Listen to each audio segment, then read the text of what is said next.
আসসালামু আলাইকুম রহমতুল্লাহ। সম্মানিত সাহেব, সালাম রহমতুল্লাহ বরকাত। জি, বলেন। গাজীপুর বাংলাদেশ থেকে বলছিলাম। হুম। আমার প্রশ্ন হলো যে আমরা সকাল সন্ধ্যায় যে জিকির গুলো, সূরার যে জিকির গুলো, তিন কুল বা সূরা ফাতিহা এইগুলো বলি, তো প্রত্যেকবার কি আউযুবিল্লাহ কিংবা বিসমিল্লাহ পড়া আবশ্যক, না একবার বললেই হয়ে যায়? হবে এরকম এই বিষয়টা আর কি। আউযুবিল্লাহ প্রথমে, আর বিসমিল্লাহ। সূরা ফাতিহা তো সকাল সন্ধ্যার জিকির আমার জানা নেই। সকাল সন্ধ্যার জিকির সূরা ফাতিহা আছে নাকি? তাও তো জানা নেই, আল্লাহু আ'লাম। নেই। হ্যাঁ, সূরা ইখলাস, ফালাক, নাস আছে। আহ, এগুলো আছে, জি। ঘুমাবার সময় সূরা কাফিরুন আছে, সূরা সিজদা আছে।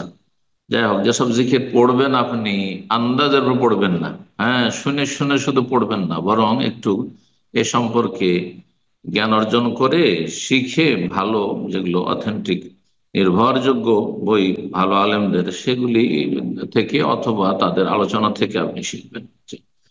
আর এগুলি আর ক্ষেত্রে আউযুবিল্লাহ শুধু সূরা পাঠের ক্ষেত্রে, অন্য কোন জিকিরের ক্ষেত্রে নেই। বিসমিল্লাহ জিকির আজকারের জন্য বিসমিল্লাহ পড়ে জিকির আজকার শুরু করতে, এখন কেউ আউযু বিকালিমাতিল্লাহি তাম্মাতি মিন শাররি মা খালাক দিয়ে শুরু করছে, সেই জন্য সে বিসমিল্লাহির রহমানির পড়বে না। জিকির আজকারের জন্য বিসমিল্লাহ কোনো প্রয়োজন নাই। কিন্তু কেউ যদি পড়ে যায়, ভালো কাজ শুরু করছি, তো আশা করি জায়েজ। সূরার আগে আউযু বিল্লাহ বলা, বিসমিল্লাহ বলা সুন্নাত, ফরজ নয়। এটাও মনে রাখেন, সূরার আগে আউযুবিল্লাহ বিসমিল্লাহ বলা সুন্নাত। একমাত্র সূরা ফাতিহার ক্ষেত্রে ইখতিলাফ রয়েছে। সূরা ফাতিহার অংশ যারা বলেছেন বিসমিল্লাহির রহমানির রহিমকে, এবং সেটি প্রথম আয়াত বলেছেন, তারাই শুধু বিসমিল্লাহ বলা ফরজ বলছেন।